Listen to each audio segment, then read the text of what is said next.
Good morning, all. This is Kamera. We're on day number 39, Leviticus chapter 22 and 23.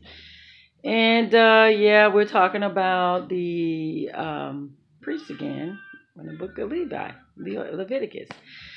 So we're talking about today, which was, I know it was pretty hard to get through because we're talking about the offerings again and how the priests, when they approach the offering, how they should come clean to receive the offering. And if they are unclean in any way, then they are not supposed to partake in the offering.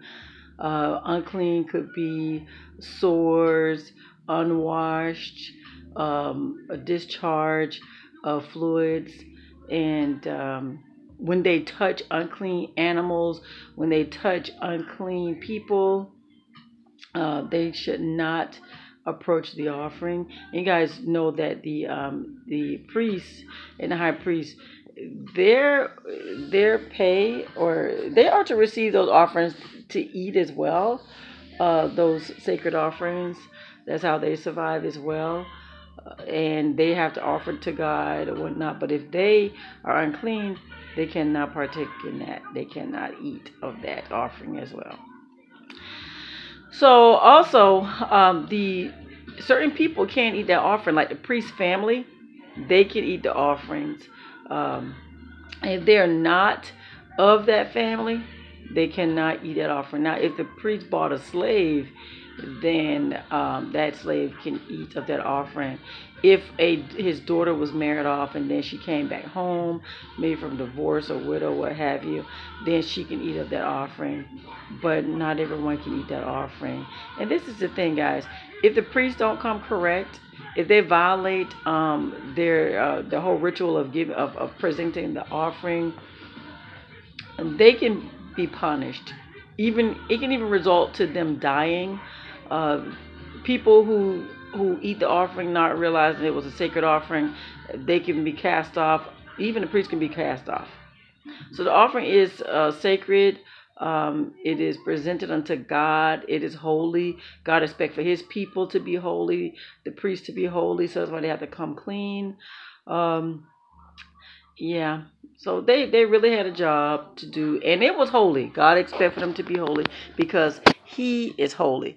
Then the lesson goes on and talks about the different types of festivals and how they should be treated, how they should be presented.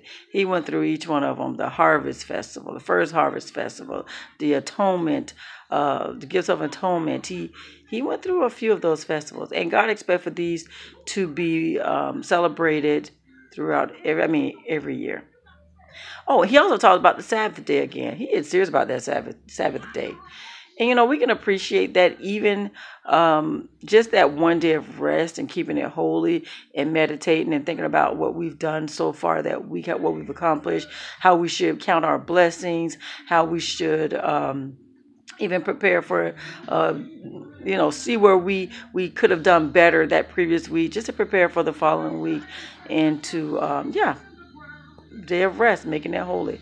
So yeah, that's where we are right now. And again, these were basically talking about the priests and how the offerings should be given. Oh, and the offerings that are giving, what type uh, of the animals were deemed acceptable, acceptable, worthy to be given. If a lamb or some type of offering was not presented, maybe they were lame in some type of way. Yeah, some of them were unacceptable.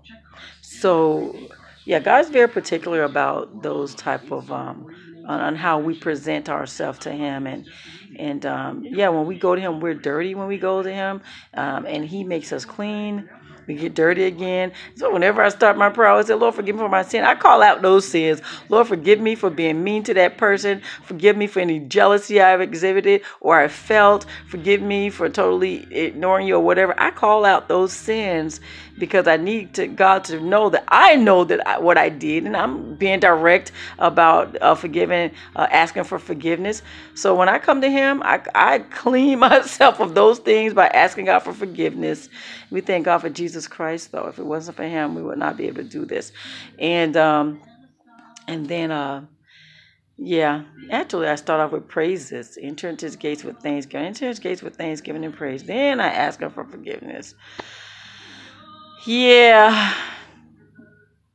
Or do I do it vice versa sometimes? I guess between it depends, but they both get done before I go to to my request. Or sometimes it's just praises.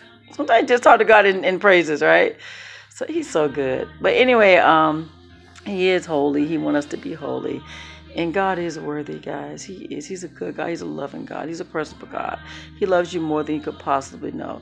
So I know the children of Israel, they went through some stuff in how they present themselves to God. But we thank God for Jesus Christ and minimizing what we have to do to approach God. And yeah, guys, that was day number 39. Leviticus chapter 22 and 23. We're almost done with Leviticus, guys, and then we'll be going into Numbers. So yeah, that's going to be interesting as well. So just push on, do this thing, daily reading, hearing from God, okay? All right, God bless you. Have a blessed day.